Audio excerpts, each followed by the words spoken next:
Good evening, everyone, and I'm delighted to welcome you to the 2024 General Election Debate for the Limerick City constituency. My name is Pat Leahy. I'm the political editor with the Irish Times, and I'm honoured to be your moderator for this evening's event.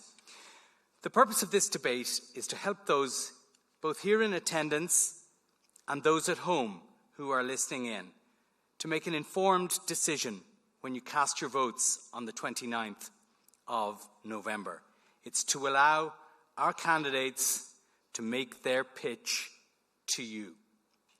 And our candidates tonight, and you can save your applause and hooping and hollering until I name them all, please.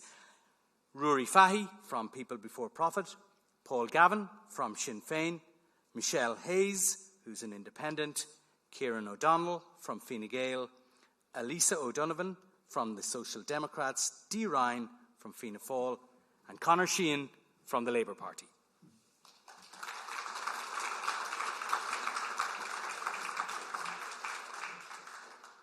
One small bit of housekeeping.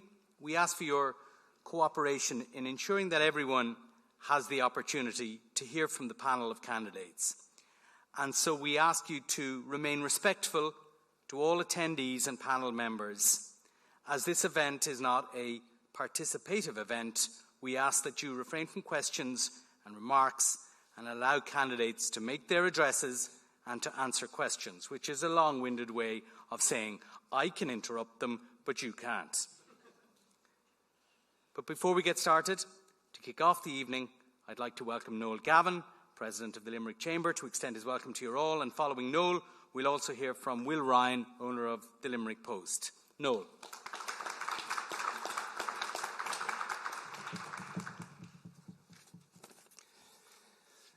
Good evening and welcome to the Millenium Theatre on the Moylish campus of TUS, and also a warm welcome to those of you joining via the live stream. My name is Noel Gavin and I'm President of Limerick Chamber, and I'm honoured to stand on this stage for the second time this year to welcome you to a pre-election debate. Many of you will remember that for the direct elected mayor elections held in June this year, we partnered with Limerick Post and the Technical University of the Shannon to bring the first in-person debate for that election. On that night, we had a full house here in the Millenium Theatre, as well as over 1,000 people joining online, with a subsequent near 10,000 views of that debate. So tonight, I'm delighted and thankful again to be partnering once again with the Limerick Post and TUS, and to bring forward our second electoral debate of 2024, and to champion a different way for the electorate to engage with those running for public office. Limerick Chamber has consistently adopted a proactive stance on policy making and evidence-based research. Over the past year, we've produced several key documents, including our City Centre report, outlining a strategy for revitalising the city centre, the rental barometer, analysing the performance of the private rental sector in the city and county, our pre-budget submission, Powering a Competitive Region, outlining a transformative blueprint for tackling key issues and leveraging the region's strengths. And finally, a series, our election priorities, which highlighted our key objectives for each of the elections this year: local, European, DEM, and now the general election. All of the above research papers and submissions are undertaken with the goal of building a better region for our citizens, communities and businesses. Limerick, both the county and city, is set to experience the most significant change of any county as it relates to local and national government. Along with the local, national and European elections, Limerick has elected Ireland's first directly elected mayor. The new role comes with important powers over areas like transport and housing, allowing key decisions to be made locally. So a new dynamic will be needed between our local and national representatives. I must emphasise the important role that we all must play in advocating for a better region. All citizens and stakeholders in Limerick and the wider region have a pivotal role to play. In recent years, a volatile global environment compounded by pressing domestic challenges have created a deeply challenging business climate. While Ireland's economy has shown resilience at the macro level, it is imperative to move beyond surface-level metrics and address critical issues impacting the people's daily lives: housing, energy, healthcare, policing, and the rising costs of doing business. Progress in these areas has been frustratingly slow. Persistent issues at University Hospital Limerick, inadequate housing completions and an alarming lack of visible policing demand immediate attention. Equally troubling is the snail's pace progress in unlocking the potential of offshore wind energy, a potential glaring missed opportunity for sustainable development and economic growth. Nights like tonight are about renewing focus. The upcoming election and formation of a new government present a critical opportunity to demand a meaningful focus on regional development. As voters, this is our opportunity to choose leaders who can directly impact the policies and decisions that shape the future and the well-being of our region. The upcoming election and subsequent formation of government offers this renewed opportunity for those in Limerick and the wider region to lobby for change. This year of elections, local, European, DEM and now national, offers an opportunity for a full reset in how elected representatives work together. I want to genuinely thank each and every one of you for coming here this evening. I think it is actually very brave of you and very willing of you to take part in this debate. I would like to highlight that some candidates chose not to. I do want to name check two, Brian Ledden and Esther Ahern, who through unforeseen circumstances couldn't attend. They had hoped to, but they couldn't attend this evening. I wish all of you the very best in the upcoming election. And with that, I would also like to note from the county, Bridie Collins of Fianna Fáil, Rob O'Donnell of the Green Party and Gerben Unk of the Party for Animal Welfare, who were also willing to debate, but because of the lack of participation, we couldn't form a full panel for the county. So now I'd like to introduce Will from the Limerick Post, just to say a couple of words. Thank you.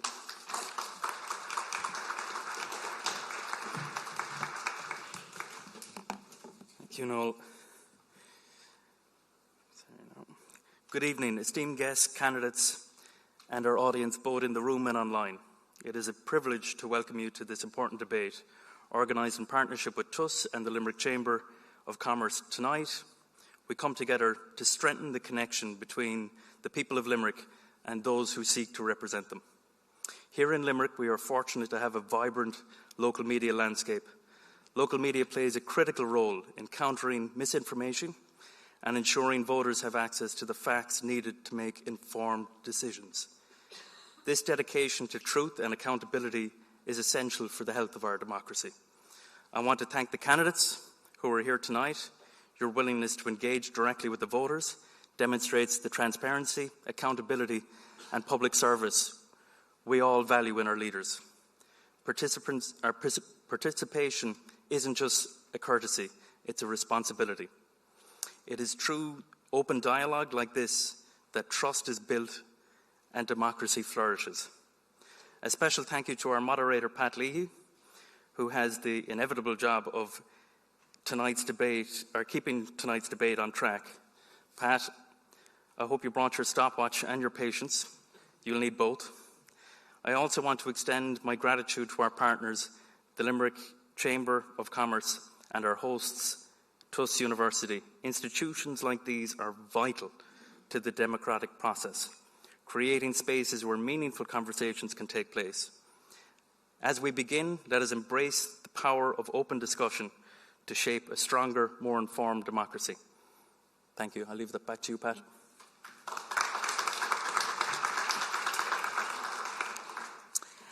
Thank you. Okay, down to business.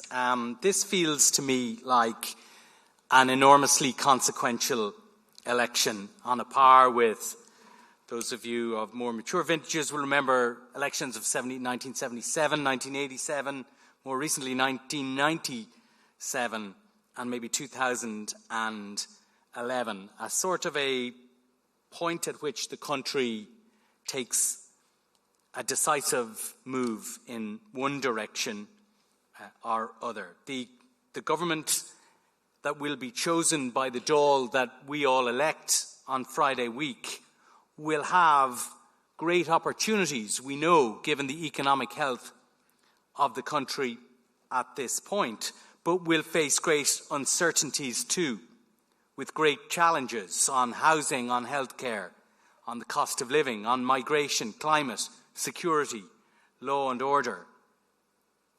All those things are inevitably going to face the next government, and it may possibly have to deal with them against the background of economic uncertainty in which case the challenges will have to be met with greatly restricted resources. The campaign so far has sort of stopped and stuttered. We've seen Fianna Fáil and Fine Gael sniping at one another. I'm not sure how real it is. We've seen Sinn Féin consolidating its support after a wobbly few months.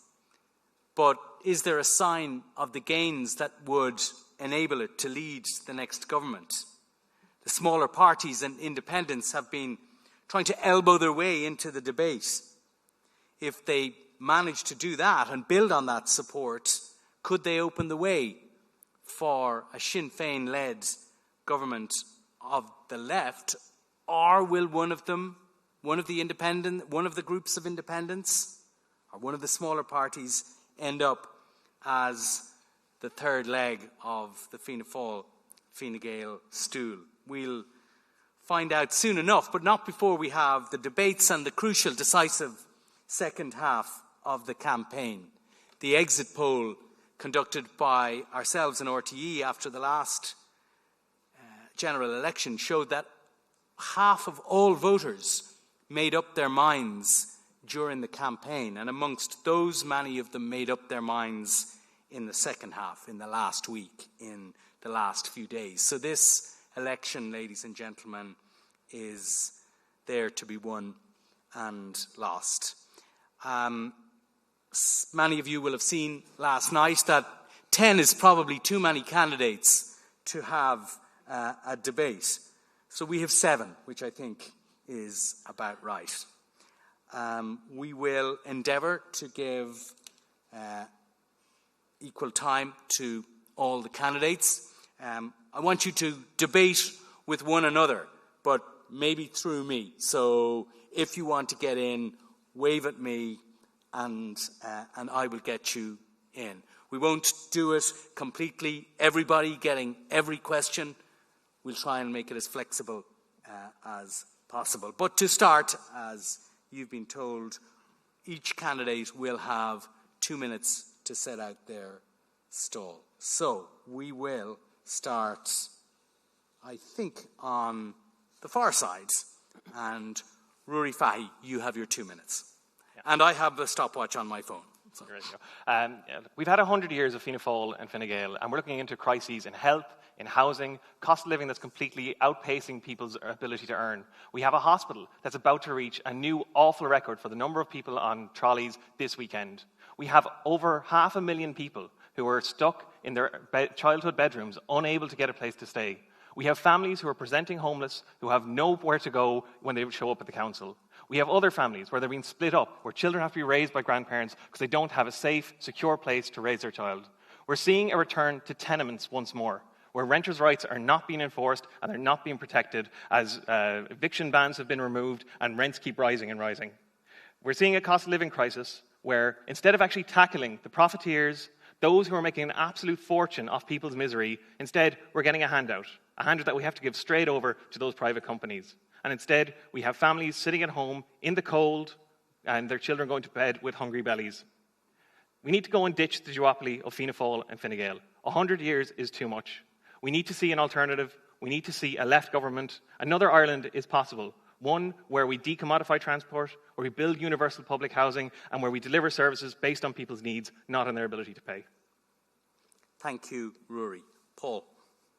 Thank you, Pat. So my name is Paul Gavin. I'm standing for Sinn Féin alongside my colleague Maurice Quinlivan. At its essence, politics is about 2 things, in my view: ideas and delivery. Ideas in terms of how to make our society a better place, how to improve the lives of all of our citizens, how to build a fairer and stronger society. And then crucially, delivery. Because unless you deliver those ideas and put them into practice, well, then you're just talking in bubbles. I think we are at a crucial election. I agree with you, Pat. It's a pivotal election. We have had 100 years of Conservative governments. But more crucially, let's focus on the last 14 years of Fine Gael and Fianna Fáil-led governments. And let's look at where it's led us here in Limerick. We have a hospital crisis which has got considerably worse over the lifetime of this government. A 60% increase in patients on trolleys. 3,500 patients on trolleys when Kieran's party first came to power, 21,000 last year, heading for 23,000 this year. We have a housing crisis where 7 out of 10 adult children between the ages of 18 and 33 are living with their parents, something that never happened before. We have a cost of living crisis. And, of course, we have an environmental crisis overarching all of that. So over the course of the next hour or so, what I want to do is put forward positive proposals for an alternative Sinn Féin government, because we want to be very clear on this. The only way to effect change on November 29th, if you do not want the Fianna Fáil Fine Gael government, is to vote for Sinn Féin, the only party that can lead an alternative government. And that's the case I'm going to make this evening. Thanks, Paul. Michelle, your 2 minutes. My name is Michelle Hayes, and I'm a practicing solicitor in Limerick City. I'm a business person. I'm co-founder and president of Environmental Trust Ireland. I have been involved in a number of major environmental issues concerning Limerick over the years, and I have successfully opposed the expansion of the red mud area in Ahanish near Foynes. I continue to challenge the Irish cement incinerator and the burning of tires in Mungret, a suburb outside Limerick City, which is extremely close to 5 schools and a number of residential areas. This case has progressed to the Supreme Court, and I will challenge the incinerator because the risk to human health and the environment cannot be ignored. As an independent candidate, I am seeking a new Model 4 hospital with a new culture and a new ethos, something better than what is there at the moment. It is a shocking indictment on our health system that the people are afraid to go to University Hospital Limerick. I know at first hand how difficult this is. I had a loved one who died 2 years ago in the University, an accident emergency hospital in University Hospital Limerick. I am the only candidate who made a submission 3 years ago in the draft development plan, seeking a new hospital for Limerick. I wrote to Leo Varadkar when he was Minister for Health, outlining what could be done to alleviate the overcrowding in the accident emergency. I specifically referred to the triage stage. Had my suggestions been taken on board, the death of Aoife Johnson and so many others may have been preventable. This government and the government policies has created the vulture funds and the cuckoo funds to flourish by repossessing people's homes and by bulk buying, pricing everybody else out of the property market. The government has condemned the people to rent indefinitely. They are unable to save a deposit to buy a house for themselves. They have created a generation rent.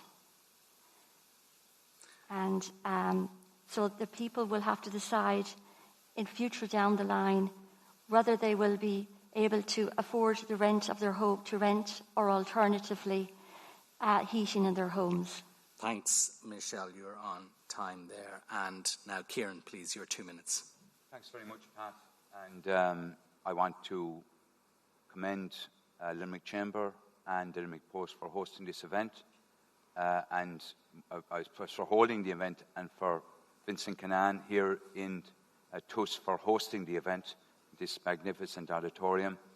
And can I just, great to see such a good audience and to welcome your viewers online as well. My name is Kieran O'Donnell. I'm a Fine Gael TD for this constituency. I deem it a privilege to have held that role for a number of years. I'm going forward again because I want to continue to deliver to the people of Limerick City constituency. I have the appetite. I really enjoy what I do, and very much working with the people on the ground. For me, it's about the future based on delivery in the past. So my priorities fall under 4 areas. Firstly, healthcare. Number 1 priority is UHL and St. John's Hospital. I see it under 4 areas. 1, we continue to deliver capacity.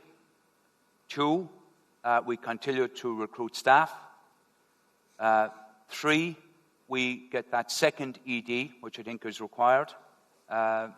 And finally, we look at the processes that are involved in the hospital, see can we improve in terms of patient flow. Secondly, infrastructure across a range of areas, priority being housing. I want to see enhanced delivery across a range of areas, social, affordable, cost rental.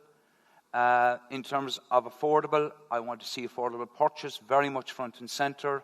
In our manifesto, it contains many elements that will benefit Limerick, both directly and general policies.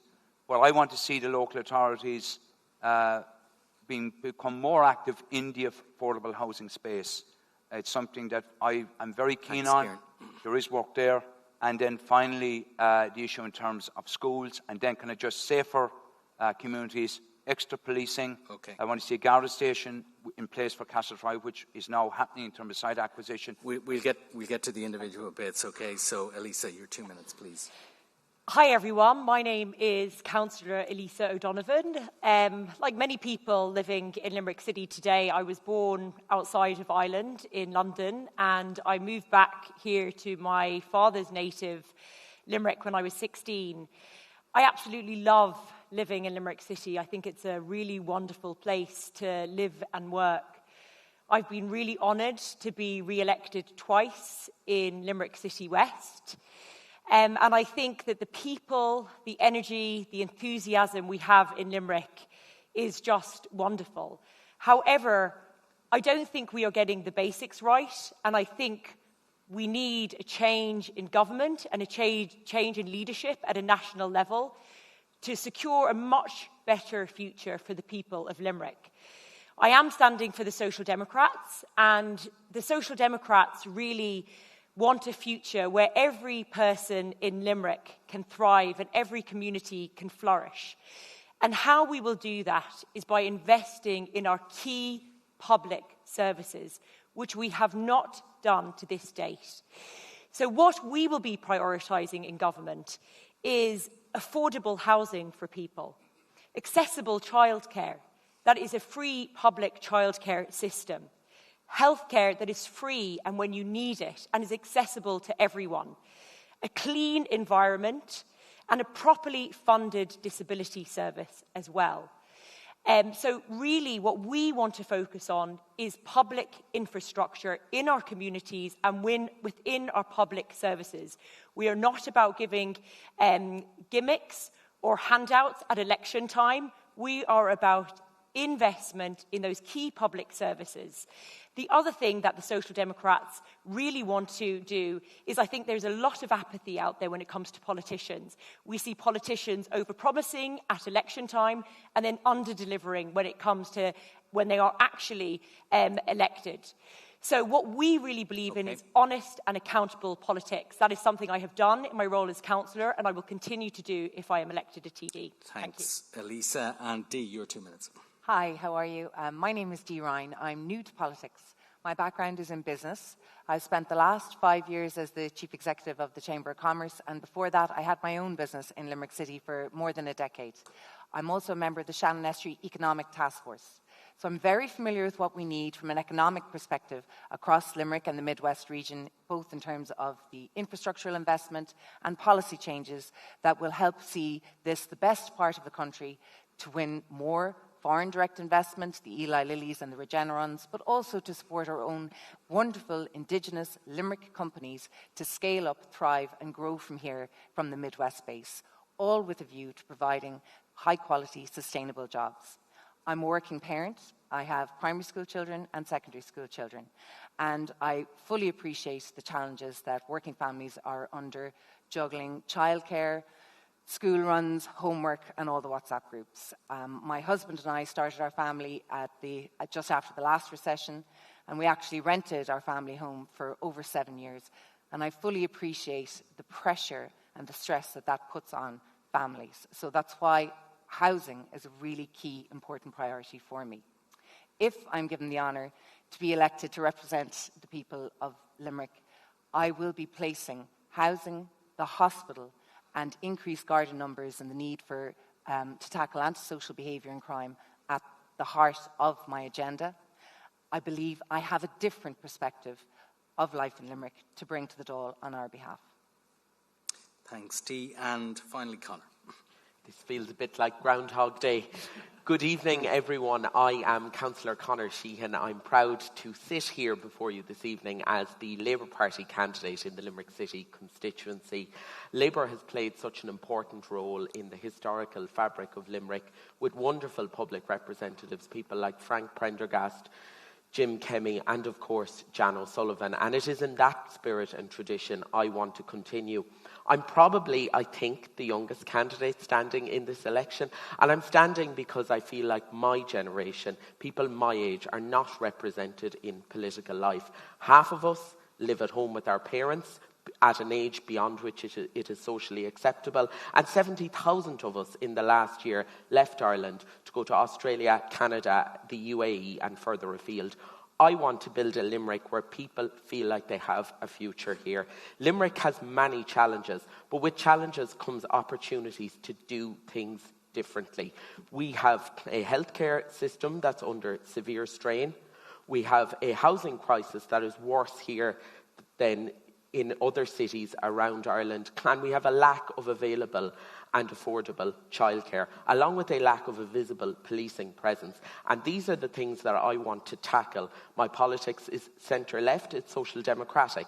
It's rooted in the values of equality, social justice and fairness. And it is that perspective and that voice that I want to bring to the table in Dáil Éireann to represent the people of this wonderful city.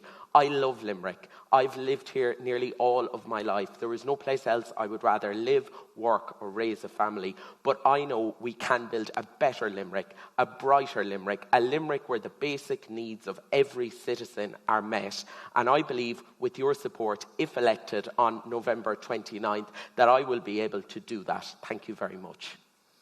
Thank you to Conor and to all the candidates for their opening statements. The first issue I want to ask you all about is the one that has been at the top of all the polls when it comes to what's the most important issue for months and months, and that is housing. And I'm going to start over with you, Ruairí, because it's been a while since we've heard from you.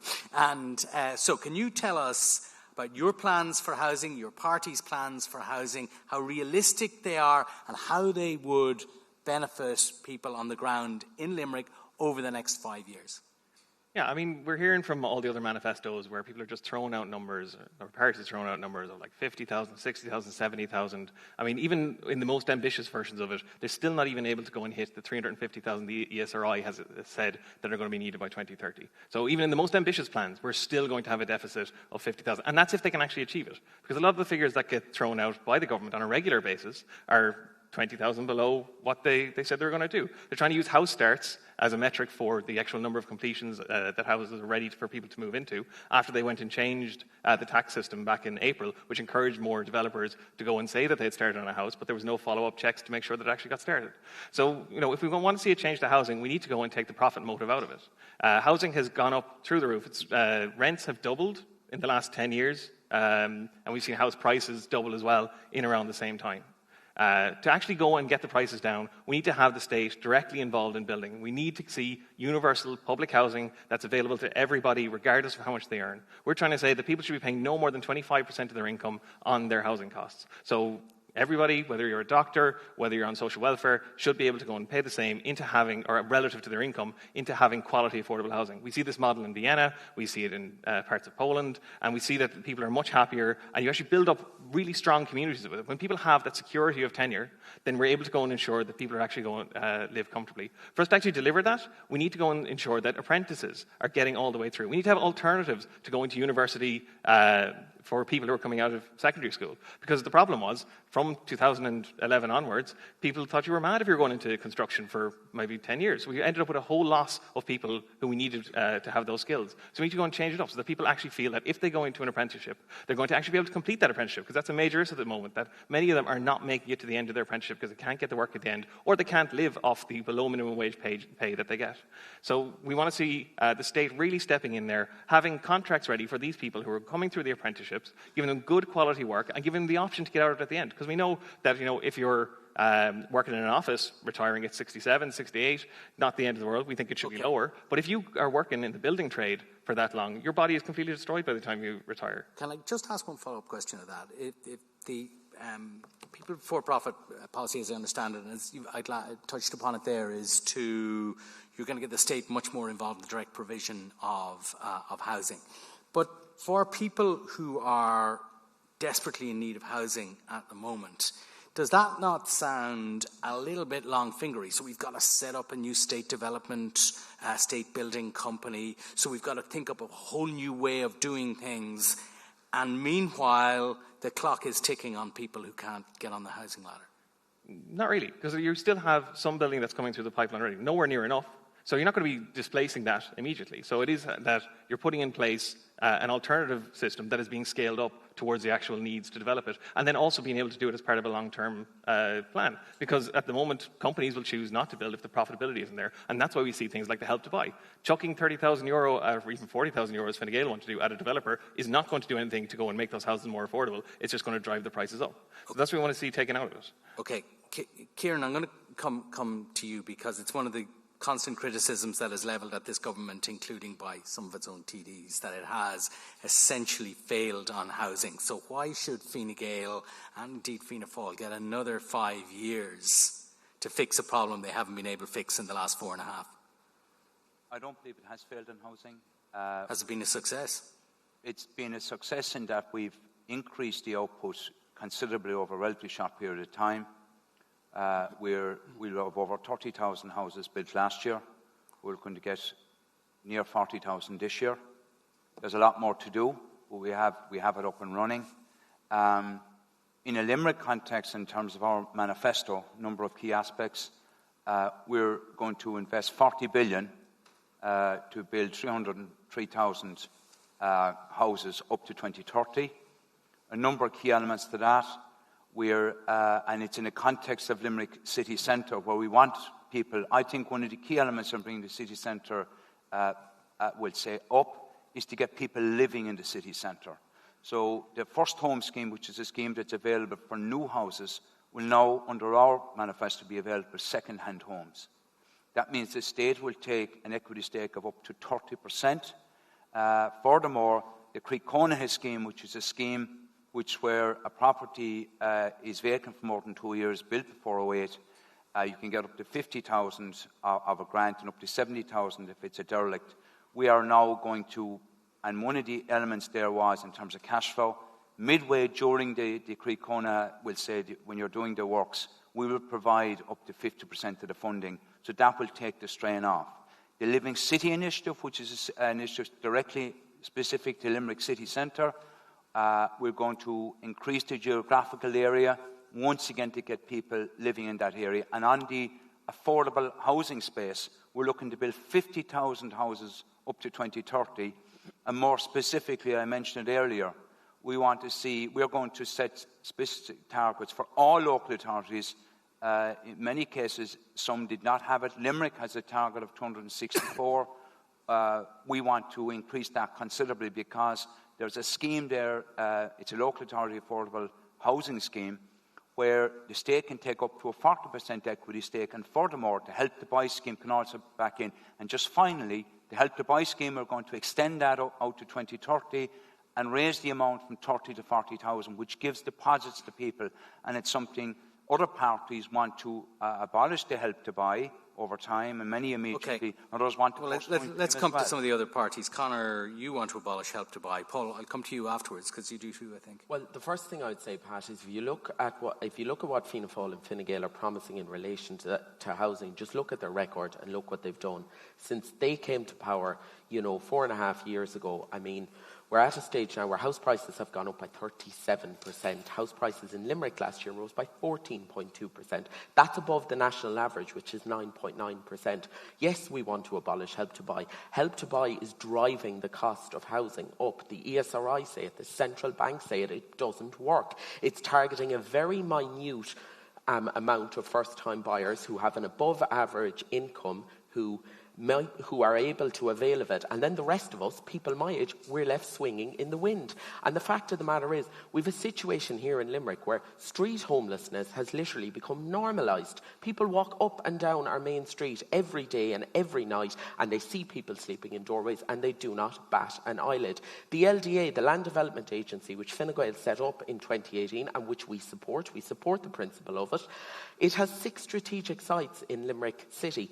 They're Category 3 long-term development viability. That means there's nada, zilch, going to be built on them for 3 to 5 years. There's potential on those sites for thousands of homes. And what we are proposing is to repurpose the LDA using 6.1 billion of this Apple tax windfall to include an element of a state-run construction company. This is what the government should have done with NAMA when NAMA had the land, when NAMA had the people, when NAMA had the buildings. And if you want evidence of that, I would suggest to anybody here to go and have a good read and a good look at the book recently released by the former Housing Minister Owen Murphy, because I think it actually sets out really clearly what he feels should have happened and didn't happen because he did not get the support from the then Taoiseach.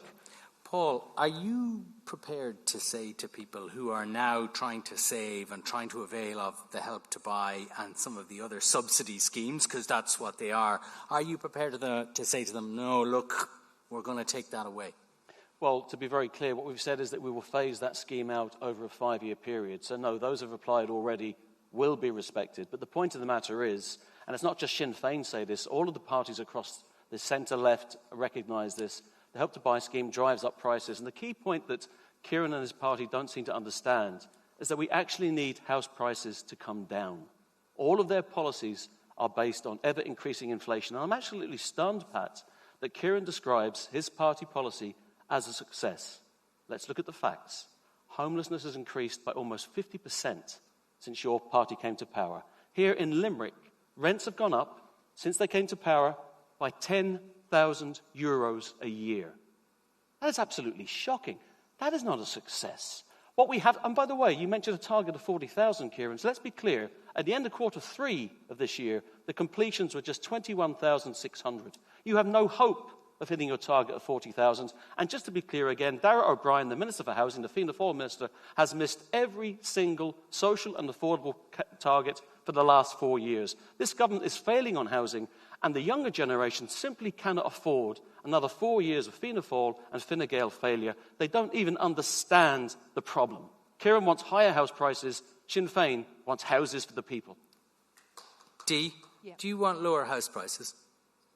Pat, before I get into this, can I just first acknowledge that while I believe everyone on the stage is living independently, that we all have friends and family members, and as do the viewers tonight and the voters in Limerick, who are trapped in their parents' houses, and that is putting incredible pressure on both their parents and themselves. So just to acknowledge that this is a very serious issue that I am as a candidate very serious about.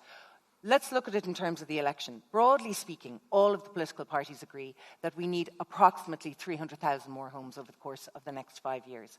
And broadly speaking, all of the political parties agree that this has to be heavily subsidised by the state. That is, in fact, what is currently happening.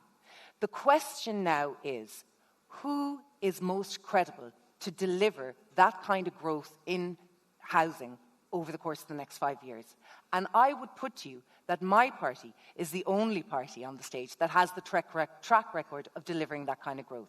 In 2020, nationally, we saw 20,000 new homes being built. Last year, it was 33,000. My colleague, Minister Darragh O'Brien, is emphatic that we will breach 35,000 by the end of this year. I thought it was 40,000. No? The target was 40,000. Coming down now, is it? Well, target is one thing. The target was 40,000. It's a moving target. We do believe we will get over 35,000. Whatever it is, Pat, that is 75. I didn't interrupt you. That is 75% growth over the course of 5 years, during a period where we've had COVID economic crisis, we've had war in Ukraine and cost price inflation. Now, if we are allowed to continue with that growth, we will deliver the 60,000 homes per annum that is required to not only catch up on the decade of lack of building that happened during the recession, but also to ensure that we're meeting our population demands. Here in Limerick, since 2020, we've gone from 500 new homes built to 1,000 expected by the end of this year. That's a doubling. Now, it's not enough. I am not for a second suggesting that that is enough, but I want to be factually accurate and tell the voters that we are on the right path. And if we risk removing the subsidies and all of the schemes that are in place right now, we're going to halt that progress. We are actually going to set ourselves back. Setting up a construction company, as we've heard from other parties, will take construction workers out of the private sector, put them into another HSE and trap good people in a system that will be slower to deliver. So I am firm in my belief that if we continue on the path we're on, we will reach the 60,000 per annum we need by the end of this government. No chance. Elisa, what about that? Is there something to be said for not going back to the drawing board and redesigning the whole thing? For my whole life, since I've lived in Ireland, Fianna Fáil and Fine Gael have been in government. So to say you're that very young, they're though, on Elisa. The right, I'm not. I'm 42. That's young. Here. And how long do we have to wait? Another 42 years now as well? Like, is that what we have to wait for this right path that we've been on for the last how many years that Fianna Fáil and Fine Gael have been in government? We need some accountability here. You know, the policies of this current government have not worked. My campaign team is full of young professionals in their 20s and 30s who are out knocking on doors for me tonight because they see that the only option for them to ever have any chance of owning their own home, moving out of their child bedroom home, is a change in policy when it comes to housing. It is very clear the current government's policies have failed. But I really just want to talk about something because I do think it is very important to talk about, and it hasn't been spoken about yet, and that is in relation to renters. Because we are really at a crisis point in Limerick City at the moment. And if we are talking about bringing people into work here, bringing in investment to the city, we will never be able to do that when we don't have the capacity to rent. We have seen the rents increase by 80% in Limerick City. Every day I get contact from people, and I live in the immediate area of Limerick City, and I represent that area. Every day I get contact from people being evicted from their homes. It is very clear that the policies from this government in relation to rent pressure zones has failed. So what we need an immediate 3-year rent freeze. That is what we'd be suggesting in the Social Democrats. And also we'd be looking at a no-fault eviction ban as well.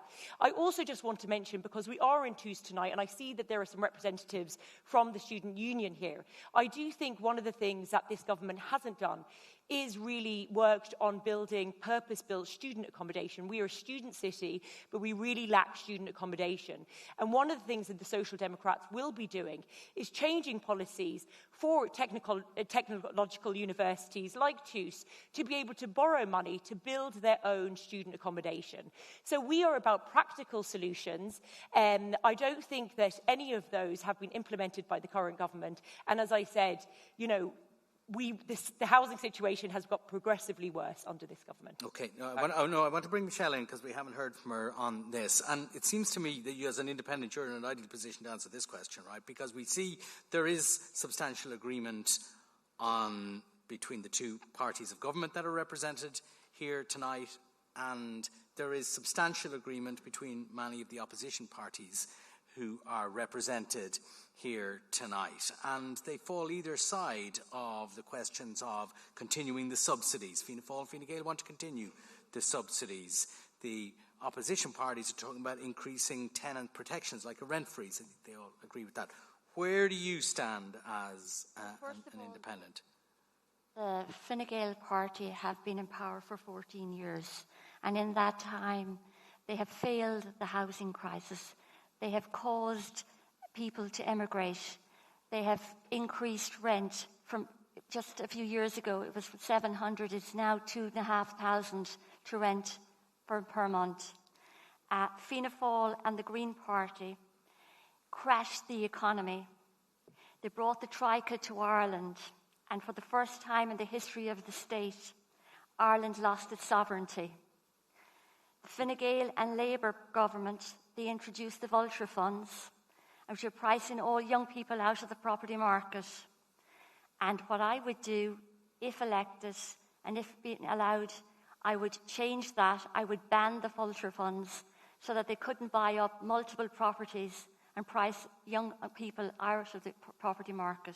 So is it fair to say then that if you are elected and you're sitting in the next Dáil as a representative of Limerick City, that when it comes to these questions about housing, you are with the opposition as represented here tonight rather than Fianna Fáil and Fine Gael? Yes, that's correct.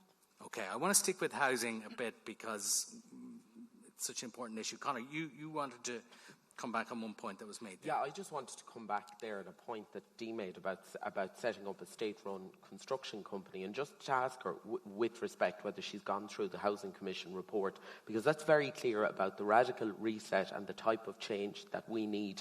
And one of the recommendations from the Housing Commission report is for much greater state investment. And the fact of the matter is that, you know, homelessness has gone up by 71%, child homelessness has gone up by 77%. We cannot continue as we were. We are slip-sliding into a disaster. We've over 2,000 units. You can have greater state investment, though, without going through the process of setting up a new state construction company, couldn't you? Well, we want to set up a state-run construction company because we want to speed up the delivery of housing. And in the meantime, you think that'd speed it up? I definitely think it would, because at the moment you have the council going back and forth to the department over a 4- and 5-stage approval process. It takes years. It's absolutely ridiculous, and it needs to change. We're 2,000 units under target in Limerick, only 2 years into our development plan. Pat, just to come back in, and I don't doubt the earnestness and the sincerity of anybody here on the stage in trying to tackle this issue, and where we differ is on the methods to get there. But to talk about the subsidies and where we are factually right now in Limerick, so over the course of the last, since 2020, we've built 3,000 new homes in Limerick. About 1,000 of those, just over 1,000 of those, went to social housing, and that was necessary. We've actually reduced our social housing list by 5.5%. Just under a further 1,000, 930, went to first-time buyers, subsidised and supported by the state, and the remaining 1,000 went to other owner-occupiers, and some small portion of it went to the rental market for investors.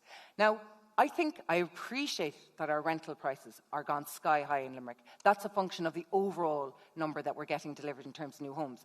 But I think it's appropriate that the majority of the new homes that we're building in Limerick are going to people who are living in them and not using them for commercial purposes. So I would say to Conor and to the other parties on the stage, we are investing heavily in housing. We're not getting enough in Limerick. We're not getting our fair share of affordable housing, which is the worker housing, which is a key priority for me if I am to be elected. But I really believe that the path we're on, with 75% growth nationally over 4 years, with 2 Black Swan events, is the right path, and to remove those subsidies now and to change direction now would be to set us back in years. Paul? So look, just to be clear, the Housing Commission have told us that what we actually need in Limerick every year is 3,000 new houses. Now, what this government has delivered over 4.5 years in Limerick is 3,000 houses. So they are nowhere near, let's be absolutely clear, in terms of the targets they need to hit, they're nowhere near them. The only party that set a target of 60,000 houses per annum in their general election manifesto is Sinn Féin. We've set that target because that's what the Housing Commission has told us we have to achieve. The reality is, and I can give you all sorts of metrics to back this up, this government has not delivered on housing, and the people in the audience, the people at home, absolutely know that. And let's be clear, when you have a €10,000 increase in the price of rent, it's not an accident of nature. It's a political decision, the specific political decision of Fianna Fáil and Fine Gael to not freeze rents. And equally, a political decision was made to lift the ban on no-fault evictions. And that's why we've had homelessness surge in Limerick. And there is a huge political difference between, on the one hand, progressive parties, and Sinn Féin is the largest of those progressive parties, and the 2 conservative parties here, Fianna Fáil and Fine Gael, who ultimately will always back the landlords over the people.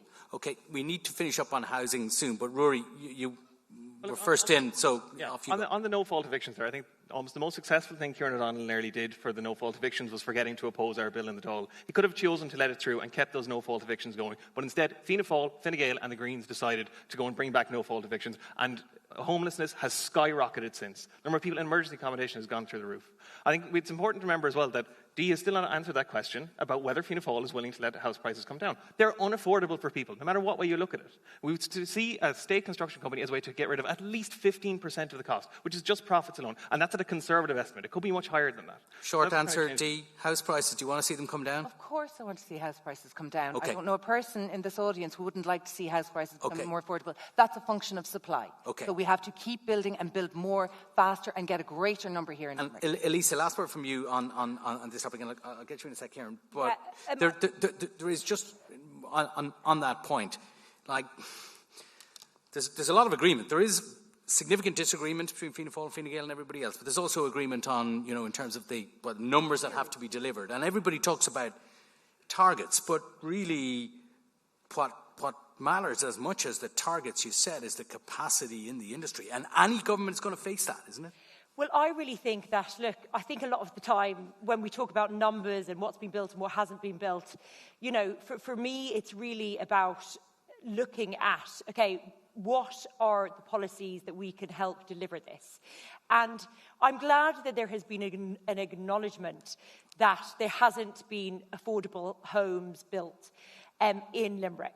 Because those are the homes that we really need. Those are the homes that we have our healthcare workers living in, our people working in our industries living in.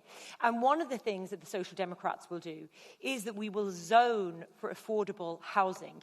In my own area of Raheen, recently land was sold to a Chinese investment fund to build 400 homes. So we have to stop the selling off of these lands to private investment funds to build homes for us, because they are never going to be affordable for people to live in. So our policy would be absolutely zoning for affordable land so that we can ensure that workers have some place to live. Okay, Kieran, very briefly. Last word on this. Building houses, there has to be practicalities involved. The Land Development Agency is up and running. It's not as fast as I would like, but they're building 183 affordable houses out in Mungret very shortly. They have 1,000 houses coming on stream. People will have to make a decision as to we need to build a lot more homes. I accept that, but we have the structures in place to ensure we're not looking about setting up new agencies. We use the existing structures that are there. What I want to see is on the affordable housing space. It's the one area I want to see more activity on. And I believe, Pat, there is a scheme there working with the local authorities that we can get houses out at a much lower net cost to people in terms of building on public lands. That's something I want to see here in Limerick. And anyone going around Limerick would say houses are being built. Not in the volumes we would like, Pat, but there is houses being built. And Limerick City and County Council are building social homes. We've put forward our manifesto, 40 billion, 303,000 homes, 50,000 of those affordable homes. Many of those I want to see in Limerick being built. And that's why in putting my name forward to be re-elected as the for Limerick constituency, so I can ensure those practical aspects in terms of housing and housing delivery, social, affordable, cost rental tax base. There's 81 cost rental units coming on stream as well shortly. Okay, thanks, Dee. I know you want to get in on that, but I'm going to close that one off now. But I will let you straight back in on the next question, which is about the hospital. It seems to me that the views of the people of Limerick are that this government and a Fianna Fáil health minister has failed on Limerick Hospital. What's your reaction to that, and what does the party propose to do about it if it's in government? My point was going to be that when we're talking about housing, we have to recognise the critical role of our councillors and our local authority in delivering housing in Limerick. And I do feel it's a little bit rich to be sitting on stage throwing stones at parties of government who have delivered on subsidies and actual building, when our councillors have a critical role in zoning land appropriately and holding the executive of the council to account on delivery of affordable and cost rental homes and social homes in Limerick. And it really frustrated me during my time in Limerick Chamber to see that those targets were not being met, or certainly that there wasn't greater ambition or awareness at local authority level to deliver on them. What about the hospital? About the hospital. Okay. So again, the hospital. I'm very conscious sitting here tonight that the hospital is the biggest issue that's coming up in the doors right across the constituency. It is the first thing that people will say, and the next thing that they will say, the first thing they'll say is, what are you going to do about the hospital? And the second thing that they'll say is that once you get through the front door, that the care is extraordinary. And I think that's really important for any healthcare workers in the audience or watching this to also hear, because it can be very demoralising for the healthcare workers that I meet across the constituency who are working in the system. What have we done? So since Fianna Fáil took over the health ministry in 2020, we have increased the budget at UHL site alone by 60%. We're now spending 420 million per annum on the UHL site. So is the problem that the money isn't being spent in the right way, or that you're not spending enough? Well, because spending the money isn't an achievement in and of itself. Yeah, no, listen. The hospital is a complex issue, and there are many avenues that have to be covered. We have to have increased capacity in resourcing, that's in staffing, and we have added 430 new nurses, 180 new doctors, and 60 new consultants since 2020. We have to add capacity in beds.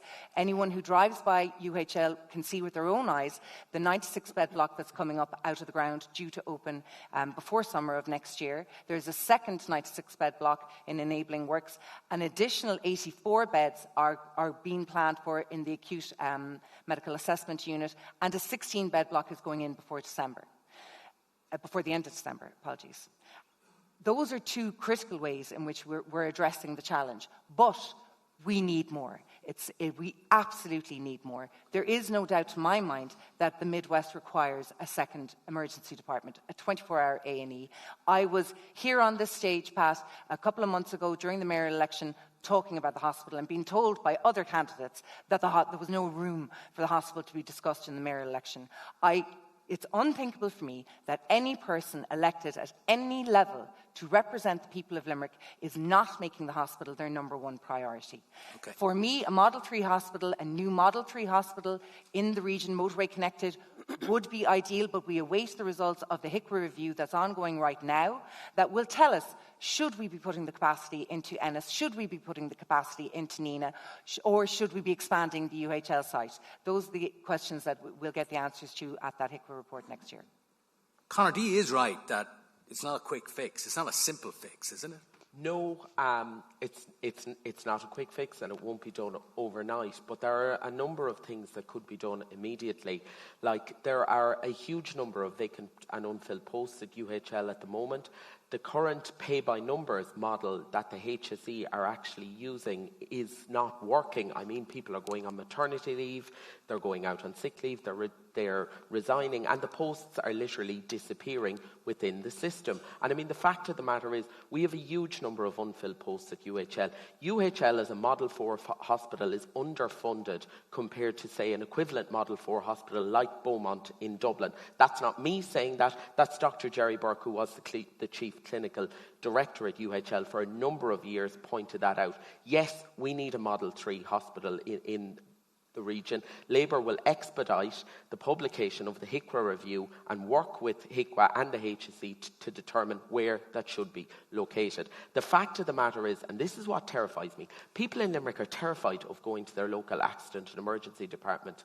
I've seen it from both ends. My sister is a nurse. She worked out there for 2.5 years. She couldn't hack it anymore. She's now working as a nurse in the private sector. And I spent 100 hours with my 88-year-old granddad in that A&E in January of this year. He was being treated for cellulitis. He was left there on a trolley in the corridor. What I saw out there will stay with me forever. There is no dignity and there is no privacy in that A&E. And it is primarily elderly people that are suffering. And the staff, they are working in the most intolerable positions, in the most intolerable conditions. And I just think under every metric in relation to UHL, the government have not succeeded. There's been 78,000 people on trolleys since they first came to office.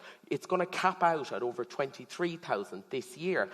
Today we had the shameful record of 134 people on trolleys in the second week of November, before flu, COVID and other respiratory illnesses hit. Is it any wonder they called the election before Christmas and didn't wait until January? Because I am literally terrified to see what that hospital will be like after Christmas.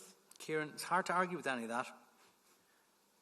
UHL, and it's a huge issue, and I'm conscious there are people looking in tonight that have lost loved ones, and probably people that have people on trolleys at the moment in UHL. The numbers there are way too big. This has to be resolved. It's a combination of factors. If I'm being honest, Pat, we are probably it's catch up. If you were to look at to do reconfiguration the wrong way, it was done the wrong way. Effectively, 3 EDs were closed, Dennis, Nina and John's. The teamwork, the report at the time was predicated upon a new ED being built first before you close the 3 EDs, and 138 co-location beds. It was Mary Harney initiative at the time on the site. EDs, 3 EDs were closed, you lost 18 beds in EDs, only 17 left, and the beds weren't built. We have put investment in it. If I could this is very important. Mary Harney hasn't been Minister for Health now for quite a while. And I accept what I'm saying. The new ED has gone in. We have put 118 beds. I would have worked on the 60 modular beds and on the 96 beds that are going in. It's not enough. We are committed to putting over 300 beds in place over the next period. For me, I think the second ED is required, but that will take a period of time. There are new practices coming in that patients, consultants are now on duty more at the weekends so people can be discharged. And we have to look at flow.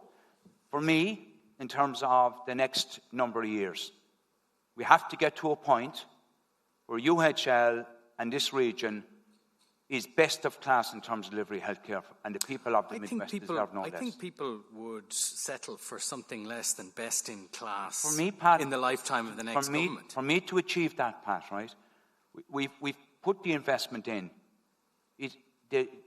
and we've put 1,200 additional staff in.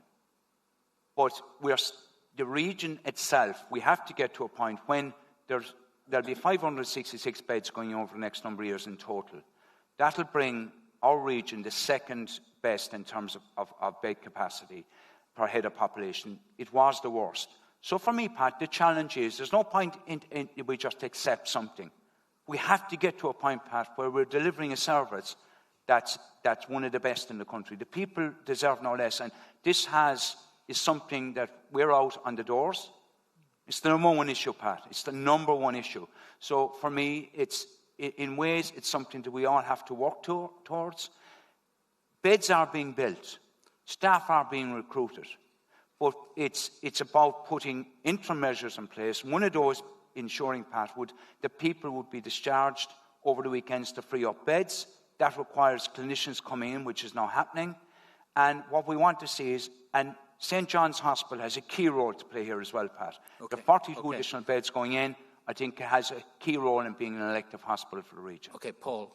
It's like Bobby Ewing just stepped out of the shower. I mean, 14 years of Fine Gael governments. Where is the accountability? This hospital has been in crisis that has got worse and worse every single year. And now Kieran steps out of the shower and says, hey, we'll get a second ED and we're going to fix all of this. By the way, he said that 5 years ago. It hasn't worked. And let's be absolutely clear here. The same people who created the crisis are not going to solve the crisis. Fianna Fáil started the crisis by shutting down those A&Es. And I remember standing then on the platform with your former colleague James Riley and Nina, where he promised the devil and all in terms of saving those A&Es. And of course, when they got into power, they just doubled down on the Fianna Fáil policy.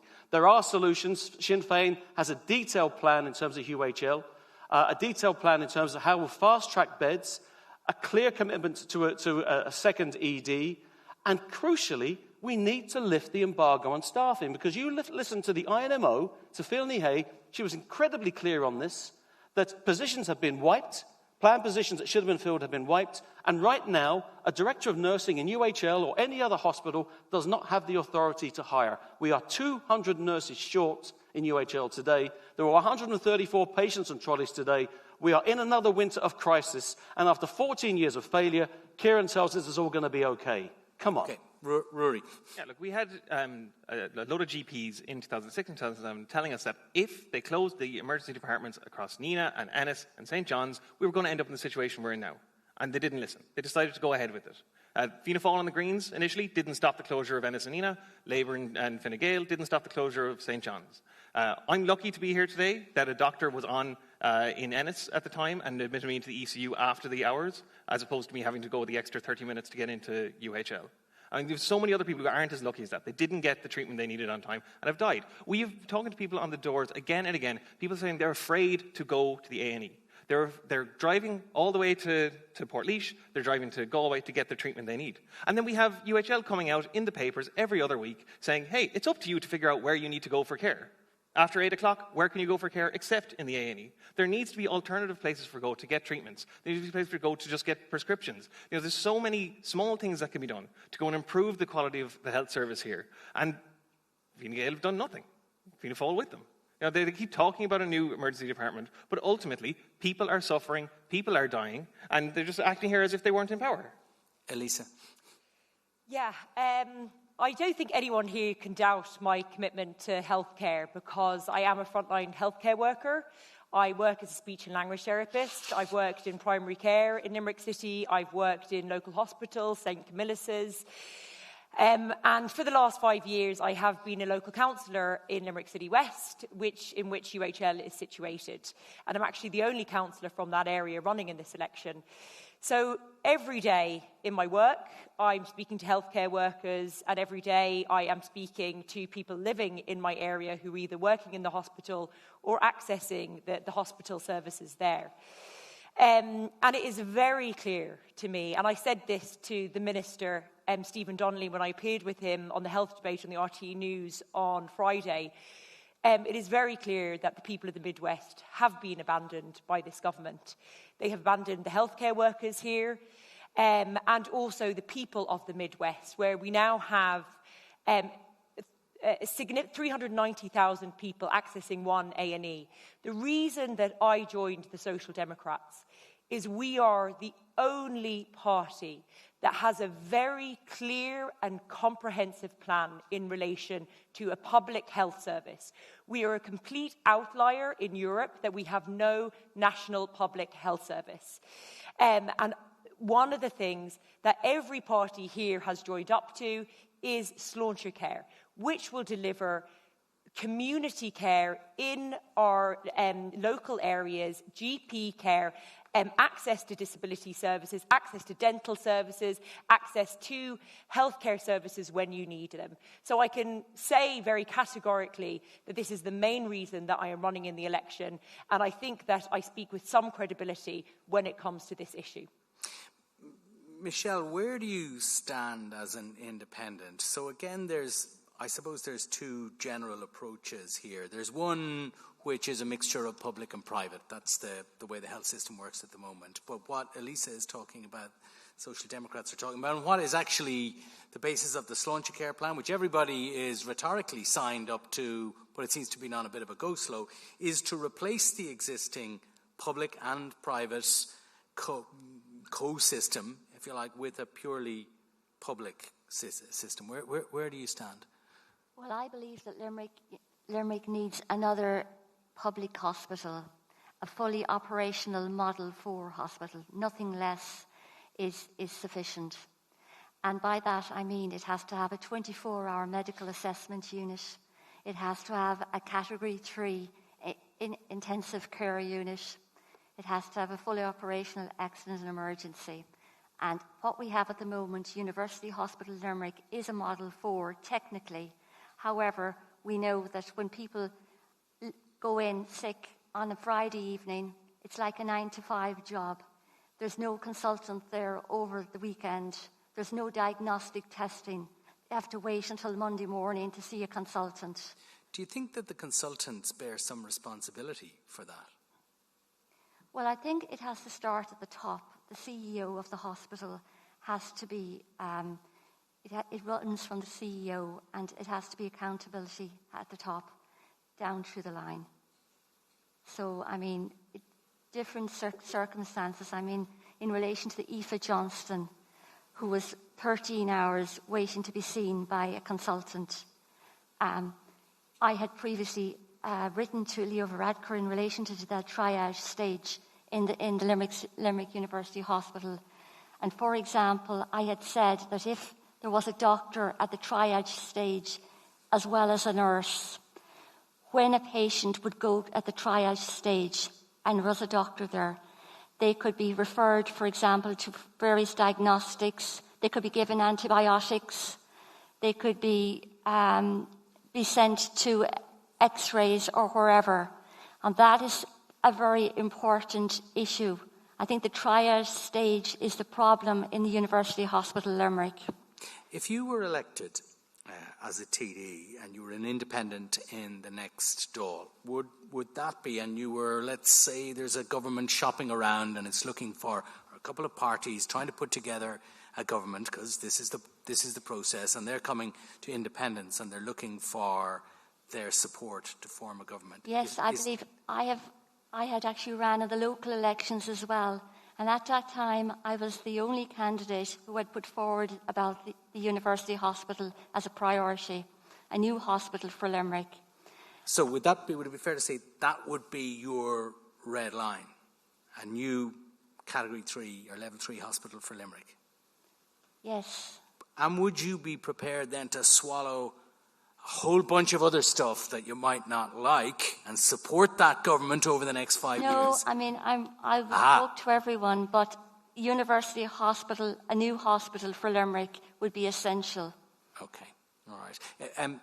Dee, I think there's a sense in this campaign generally, more so than other campaigns in the past, is that because waiting lists have come down and that because there has been this kind of step change in health funding as a result of COVID, that health isn't quite as toxic an issue in the campaign for the incumbent government that it has been sometimes in the past. But that's not really the case here in Limerick, is it? Not the case here in Limerick at all. No, the hospital specifically is the number one issue on the doors that I'm hearing, and I think many of the colleagues on the stage will agree. And just to acknowledge again, Pat, that my colleagues standing here in front of you, the other candidates for election, are outraged. I share the outrage. I absolutely share the outrage. It is a disgrace that Limerick was left to be at 35% behind bed capacity. Is that the Minister for Health's behind fault? Dublin for up until my party came into government in 2020. But what I want to do is, I know people are very anxious about this, is to give them some hope and tell them factually what we've been doing since we came into government. We have added 118 new beds since 2020. There are a further 112 due to be opened by the end of Q2 of next year. So it is not accurate to say that nothing has been done. It is not accurate to say that no focus has been brought to this. There is a significant building phase happening right now at UHL because it is necessary, and more is necessary once that is completed. Okay, Paul, you want to come in? Well, I mean, look, after that 96-bed unit opens, and by the way, it was supposed to open in Q1 next year, they're now saying it will be the end of Q2.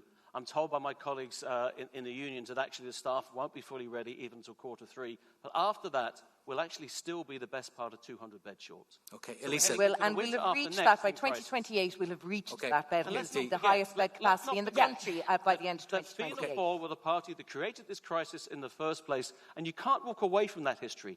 This crisis was okay. No, Dee. Rolled up its sleeves and took on the two most difficult ministries, housing and all right, health. Dee, enough. And when but we take get back, Elisa, last word on this, please. We will also take on. All right, Dee. Just to say that, look, we can talk about beds, but our health service is nothing without our staff. And we do know that we have many staff moving into the private sector because they have better terms and conditions there. You know, Conor was talking about his own sister. I know many of my colleagues in speech and language therapy have also done that. And also we know that many of our healthcare staff are emigrating because they once again have more attractive terms and conditions abroad, and they have access to housing.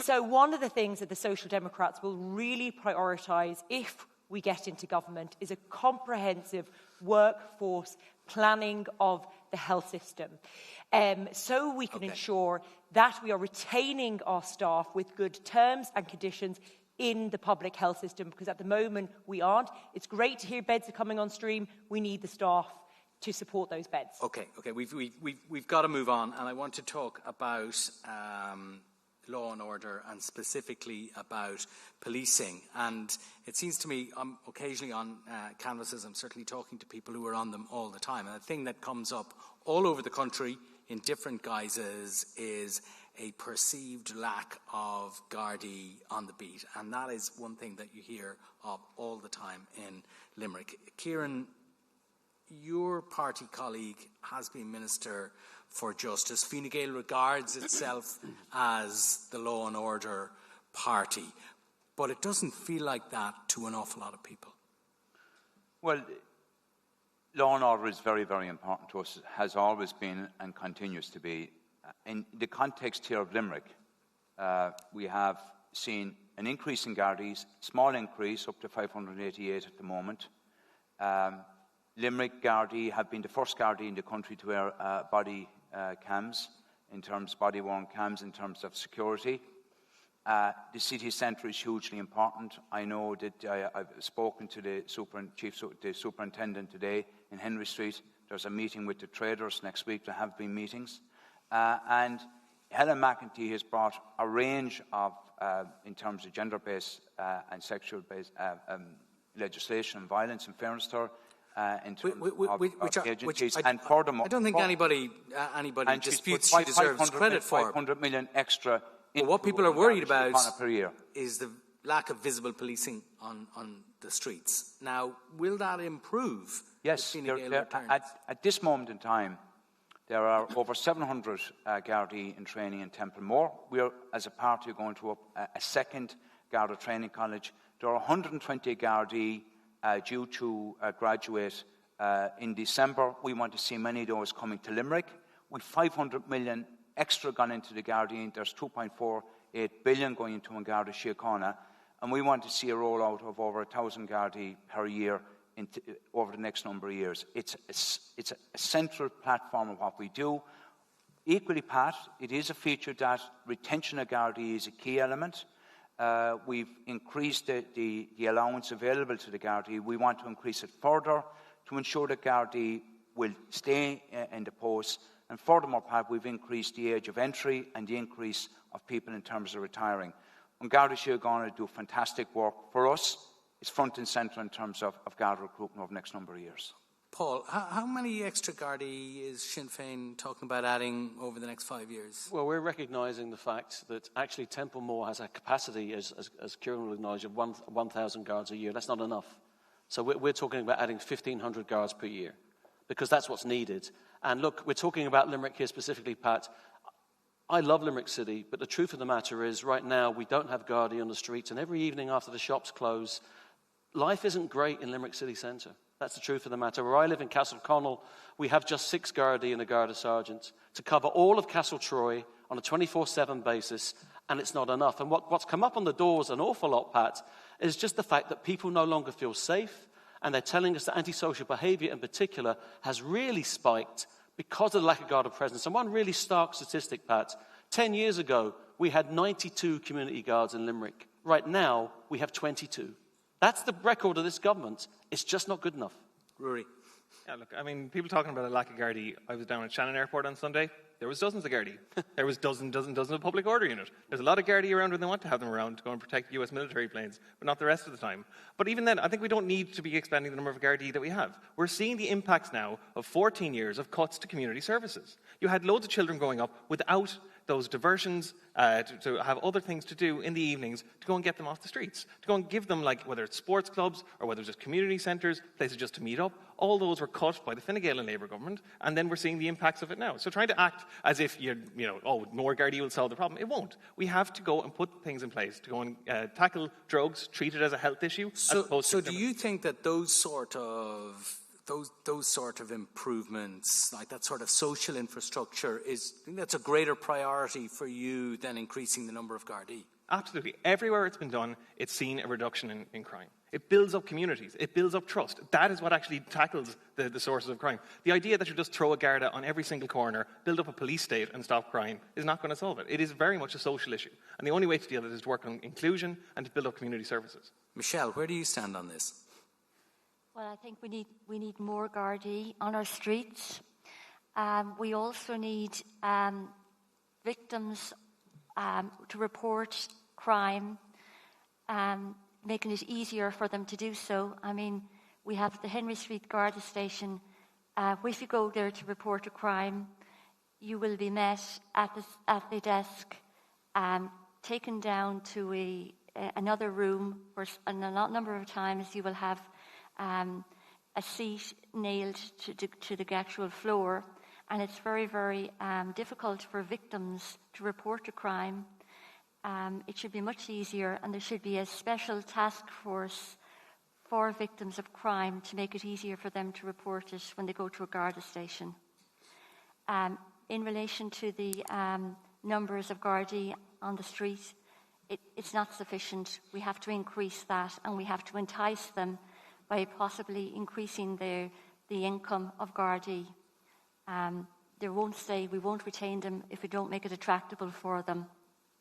Conor, is there something in what Rory says about putting more Gardaí in the street, this constant emphasis on more Gardaí all the time, is kind of dealing with the symptoms rather than dealing with the root cause? Well, the first thing I would say is that in what Rory said in respect of people who are in addiction, I think he's 100% right. And it's something that Labour support, and we're proud to support, because there's so many communities that I represent. I represent some of the best communities, but some of the most deprived communities in Limerick. And there are so many people living at the mercy of basically drug barons. Like, very near where I live the other night, I came out from a local takeaway to find the armed response unit and the bomb squad literally 200 metres from my car. And that's what we're dealing with. Jesus, what did you order? But that's what we're dealing with every day in parts of Limerick. But we are short 30 to 35 Gardaí, at least in Limerick. And people do not feel safe in the city centre. And they feel like antisocial behaviour in the suburbs, that there is no deterrent there. But you need to have a two-pronged approach. You need increased and more visible policing, but you need more investment into Garda youth diversion projects. But the other thing I would say, one of the things that's driving me bananas about this election is I'm listening to Fianna Fáil and Fine Gael, they consciously uncouple after 4.5 years of happy marriage, and they're all very keen to take credit for the good things the government has done, and the government has done some good things, but then they blame the other for the shortcomings. And I don't think, for example, Fianna Fáil taking on the Justice Ministry, James Brown is Minister of State in the Department of Justice. It's not like they don't have an input. And I don't think it's fair either to pin the shortcomings that are there in terms of policing entirely on Helen McEntee. It's a whole of government failure. The Garda force has never been as low as it's been since 2013. There's a recruitment and retention crisis. We need a graduate entry option to for people into An Garda Síochána, and that's what Labour will do. I'm going to resist the temptation to ask you to list out the successes of the government, and I won't do it to Elisa either, but do tell me, Elisa, what would a Social Democrat in the Department of Justice look like? Where would the priorities lie? Yeah, I mean, look, I do agree very much with what a lot of Rory and Conor are saying in relation to investment in those sort of community infrastructure, which is just not there, particularly when it comes to youth facilities, when it comes to addiction services. We were just talking about health. We didn't even go on to mental health and access to mental health services. But obviously, they can be very difficult to access for people. I guess just to say two things on this. This is an issue that is coming up. I was in Monaleen there 2 nights ago, and I was speaking to people on the doors, and I was saying, a lot of them are waiting for this Garda station in Castletroy and Monaleen. And I was asking people on the doors, are they contacting the guards at the moment? And they are. And the guards are coming out. And I think one of the things that we really have to do with the guards is we have to properly resource the guards to tackle crime. And I'm not too sure if they have that. So people are reporting crime at the moment, but I'm not too sure if the resources is there to actually follow it through and tackle it. I'm also really glad that Michelle mentioned victims of crime, because I think often we overlook the victims of crime and we're not listening to their voices. I recently met with Natasha O'Brien, who was a very high-profile person of a victim of crime in Limerick City.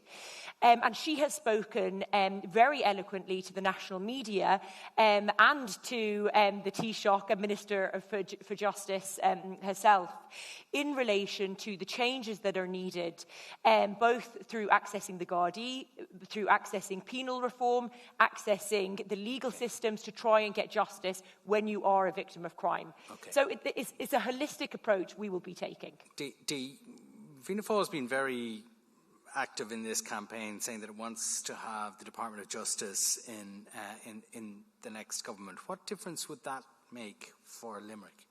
Well, we have a very clear plan on how to deal with that ministry. We have launched in our manifesto our Urban Communities Initiative, placing a focus on and an emphasis on safer, cleaner, healthier, more successful cities and urban spaces. I've travelled right across Limerick City constituency, and it is really striking how we're getting spikes in antisocial behaviour and crime across places like Raheen, Doyle, and it is, however, I have to say, most pronounced, unfortunately, at the moment in Limerick City East, Anacotty, Castletroy, Castleconnell. I believe actually Elisa and I both had election posters burned, unfortunately, in my home village of Castleconnell there only last week. And that, unfortunately, did not surprise me at all, because there is people in the village are really at their wits' end at the moment with a challenge in antisocial behaviour with youths. Now, having said that, I will fully acknowledge what Rory is saying. We can't have a policing response to absolutely everything.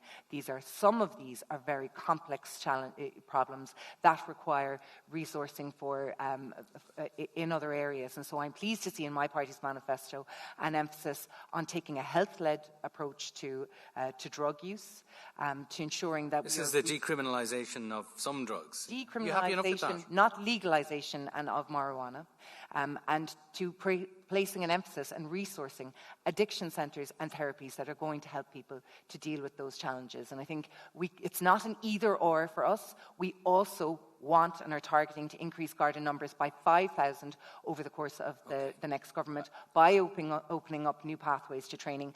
And certainly we are going to be placing an emphasis on reform within the system to ensure that we are recruiting more civilians into the Gardaí, and we are redeploying more of our precious Garda resources onto the street for more visible community policing to not only act as a deterrent to crime, but also to give, in cities like Limerick, where I know the businesses and the traders very well, to give comfort to them and their customers that it is safe and a welcome space for you to come into. Very briefly, yes, as we move on. When we're going around, antisocial behaviour is as big a factor as anything else for people in their communities.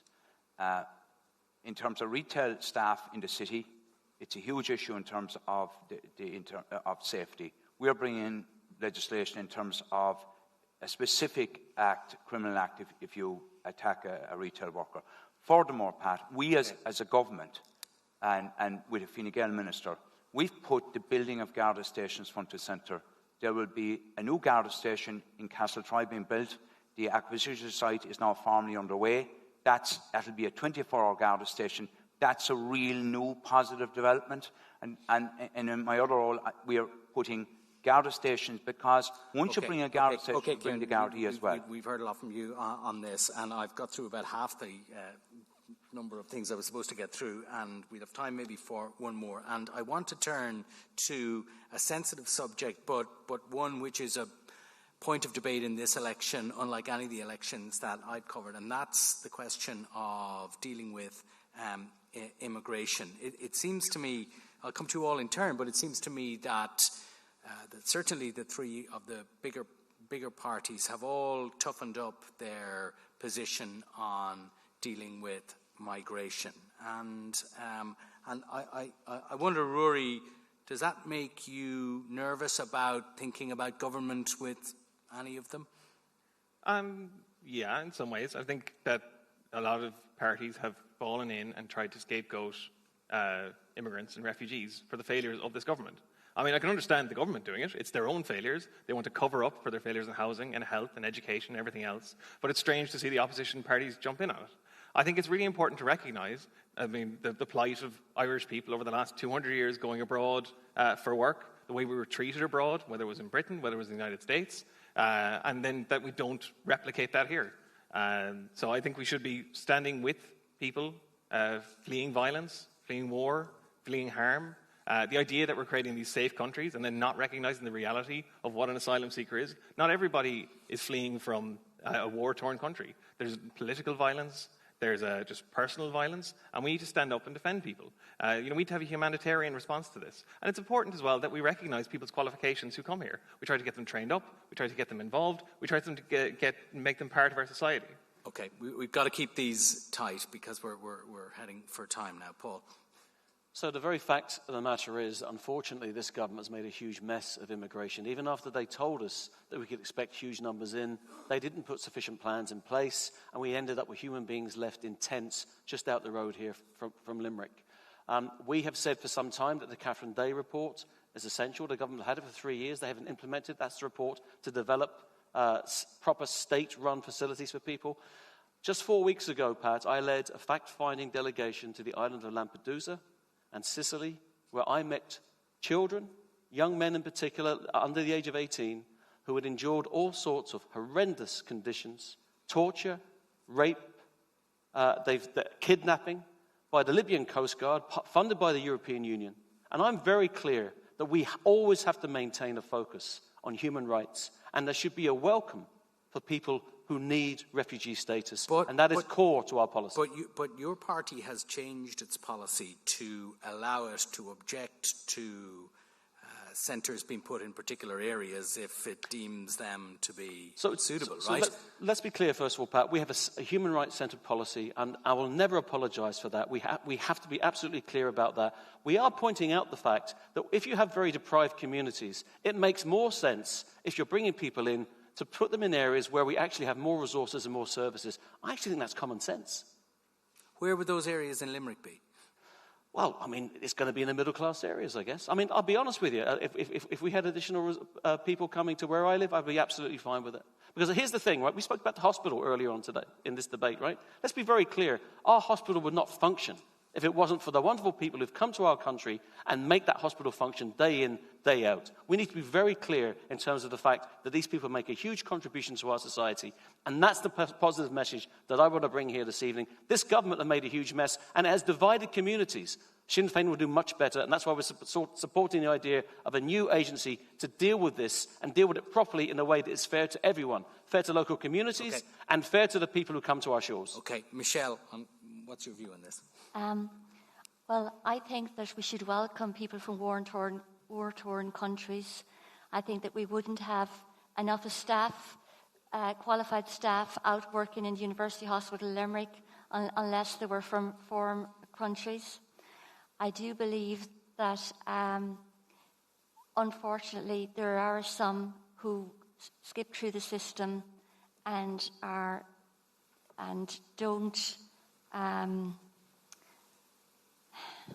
disingenuous, but that's the majority are needed, and the majority that come here to this country are fleeing war-torn countries, and they're also welcome here, and that is where I stand on that. Okay, Kieran, briefly, if you will. What's going to change in the next 5 years? In the next 5 years, well, I think people that are coming into Ireland, our country would not run without many of these people, and that has to be acknowledged. Secondly, we have to have a fair system. in terms of immigration, we'll say processing applications. We have already strengthened the system. We want to strengthen it further. And people from safe countries, we want their applications turned around very quickly. If people are entitled to be here, they're very welcome. But if they're not, we want to bring a system in place where we process the applications much quicker. And furthermore, Pat, if they're not entitled to be here, that they are deported. We have gone to the minister has actually part of it. You're promising to deport people. In fact, Sinn Féin are promising to do this as well. And we've gone to measure, Pat, in terms of certainty. We're not promising it. We're simply saying that the system has to be fair. You are promising. No, Pat, but there's going to be enforcement. You're framing much more so. You're framing that in entirely the wrong way. Pat, the system has to be fair and seen to be fair. And furthermore, Pat, we've gone to a point where Minister McEntee has put out a contract in his wording contract terms to ensure that if people are down to be deported, and that's the basis of their applications, that will happen. That's the certainty we're going to provide. Elisa. Yeah, I mean, my parents were immigrants. We are from, I guess, you know, we have a history of emigration in this country. We obviously have a lot of our young people emigrating now. I am very proud to represent the area of Limerick City West. In the immediate area where I live, 45% of the people that live there were born outside of Ireland. Our city centre would be unsafe and it would be completely dead if it wasn't for the significant South American community that is living and renting there at the moment.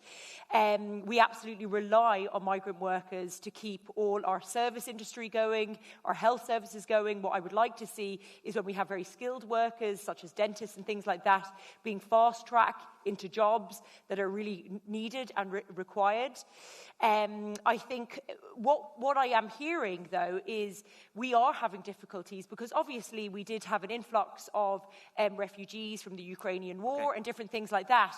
And where we're not following through is capacity in our public services. So I'm hearing from teachers who have got no extra resources when they were getting Ukrainian students into their schools. So what we really need to do is ensure that our public services are fully equipped to deal with any sort of refugees or asylum seekers that we have coming into our country. Okay, thanks, Dee. Pat, the voters I'm meeting are drawing a very clear distinction between migrant workers who are here on visas, who are absolutely critical to our health sector, and many are employed in our hospitality sector. And they're drawing a distinction between that, the Ukrainian supports that we've put in, and then other asylum seekers. And the concern most people that I'm speaking to is linked to accommodation pressures, and the concern is that there may be people coming forward for asylum who are not entitled to asylum and who may be staying in the country and taking up resources that should be available for people who are genuinely entitled to asylum. The solution here has to be EU-wide, and that's why my party signed up to the EU Migrant Pact. That will allow us to be a part of Eurodac, that's the biometric database across Europe, where someone presenting as an international asylum seeker is fingerprinted. If it turns out that they've been refused asylum in another EU country, they will not be given a PPS number. They will not be given the accommodation and the supports, and they will be asked to return to where they came from. Okay, Conor, last word on this. Pat, Labour have been very clear in relation to immigration. We were the first party to publish a clear set of immigration proposals in March 2023. And unlike some of the larger parties, we're not going to flirt with the plastic paddies or the plastic patriots. And we have been very clear and consistent in our position. I believe, Labour believes, in a rules-based immigration system. Sure, so does everybody else, though. Well, some of the larger parties, Pat, nobody believes in a system that's not based on rules. Have made a sharp right turn in relation to linking immigration to crime in some of their manifestos. I don't think that's right. It's not fair, and it's not categorically true. The issues that I'm dealing with a lot of the time in relation to immigration are childcare workers, for example, whose work permits expire, who keep our creches going. And when the work permit expires, the childcare worker has to come out of work for anything up to 8 to 12 or 16 weeks. Then the baby room has to close. Then the mother and the father is told, sorry, little Johnny or little Sarah can't go to creche. And these are the real on-the-ground issues. And we have huge inefficiencies in the system. Anyone who has a right to come here deserves to be welcomed. We have a consent-based immigration system. We were well able to work with voluntary deportations. I don't think we need to shackle people and march them onto planes. I think people are flirting with this sort of stuff because they feel like there has been a rightward shift in relation to the electorate. But the fact of the matter is, we had problems with our public services before we had increased immigration. And let me tell you this, we will have problems with our public services unless we have a different government after this increased immigration. So really speaking, I think they're trying to sell people a complete fallacy. Okay, the final part of the debate was supposed to be that everybody got a minute to sum up. But of course, because I failed to control you guys, we're way over time. So I'm going to give you 30 seconds to sum up, and then I will start waving frantically and shouting at you. So we'll start over the far side again with Rory. So your 30 seconds. Yeah, gur míle maith go le gad duine atá an seo inniu atá fécinn isteach ar an Idirlín. Caithfidh mí deireadh chur leis an rialta seo. Má tá mí de géirí deireadh chur lo caiith tú de bhóta toward the public seachas brabas ag deireadh na mísa seo. Tá Flanagan chun obair le Daltaí, le Commodóí, le Ibrahóirí, atá géirí serviceí a fáil ar fud na tíre seo. Agus caithfidh míad an réimhlód a críochnú, caithfidh míad éire aontaithe sosiálta a crothú chun na serviceí a fáil de gach duine. Níl agla ar an seasa in aig na cólachtaí, níl agla ar an seasa in aig na Brabasóirí, so tuairt the vote the public seachas brabas. Okay, thank you, Rory. And you don't get extra time if you do it in Irish. 10 extra points. Myself, Pat? Yes, Paul, yeah. Okay. Folks, the word that's been missing here this evening from the government parties is accountability. We've discussed all of the crises in terms of health, housing, and yet no one has actually said who's responsible. Folks, the government are responsible. We've had 14 years of failed Fine Gael government. The evidence is there in our streets, in our housing crisis, in our health crisis. This is a pivotal election, an election when we can make change, and I'm asking you to vote 1 and 2 for Sinn Féin, for a Sinn Féin-led government which will tackle the crises for this generation and for generations to come. Thank you, Paul. Michelle. As an independent candidate, I'm asking for your number 1 vote on the 29th of November. An independent, there is a precedent whereby the 1948 government was made up of a number of independents and small parties. That government Dr. Noel Browne was a member of that government, and he eradicated TB in this country. That government was also, it made Ireland a republic in 1949. Thanks, Michelle. So independence and a number... Just wrap it up. You can't go the whole way from 1948 through every government. An independent can make a difference in government. Thank you, Michelle. Kieran. Yeah, thank you. I've enjoyed tonight's debate with my colleagues here. I'm asking for your support in the general election so I can continue to represent the people of Limerick City constituency across a range of areas, housing, infrastructure, more particularly healthcare and UHL and St John's, and safer extra community Gardaí. I'd ask you to go and look at our Fine Gael manifesto to see what's there for Limerick. There are many policy initiatives that will benefit Limerick. I'm asking you to vote 1 for myself and Fine Gael, and number 2 for my colleague Maria Byrne. Thank you. Thank you, Kieran. Elisa. Yes, I'm asking you all to vote number 1 for the Social Democrats in Limerick City. I think that the Social Democrats bring a very fresh, progressive approach to politics. I think that I have shown that and I've demonstrated that to the people of Limerick in my 5 years in council. I am a frontline healthcare worker, and I think bringing that experience to the National Parliament will really add something to Limerick. And I also want to say at the moment we currently have no woman representing us in the Dáil. We've only ever had 2 in the last 103 years. We absolutely need a woman leader representing Limerick in the Dáil. Thank you, Dee. Thank you. Thank you, everybody, for your time and your consideration here tonight. This is a very serious election, and you have a very serious choice ahead of you. I am absolutely committed to fighting for Limerick if I'm elected. If I'm given the honour of representing us, I, together with my party, who hope to be in a position to form government, will be fighting to get greater improvements on the issues that are important to you, the issues that are important to me: hospital, housing and increase garden numbers here in Limerick. Okay, thank you, Dee. And finally, Conor. Thank you very much for your time and for coming here and watching online. I am looking for your number one vote on November 29th because we need generational change in our politics. We need a new voice to carry Limerick forward into the next 5 years and beyond. I believe that I and my party present the best vision for Limerick, a vision for an open, tolerant and inclusive Limerick.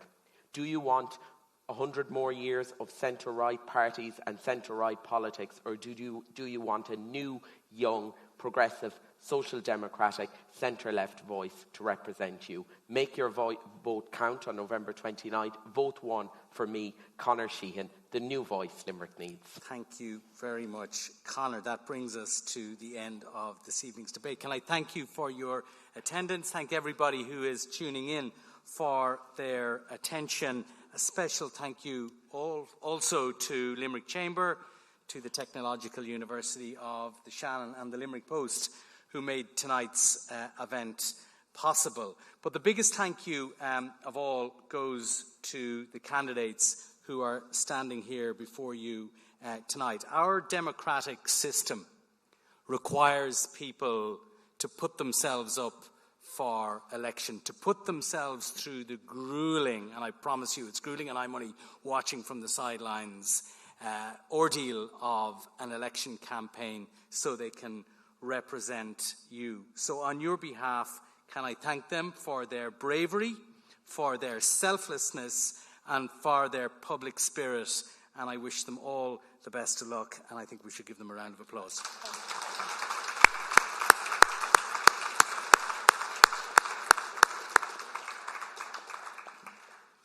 Thank you.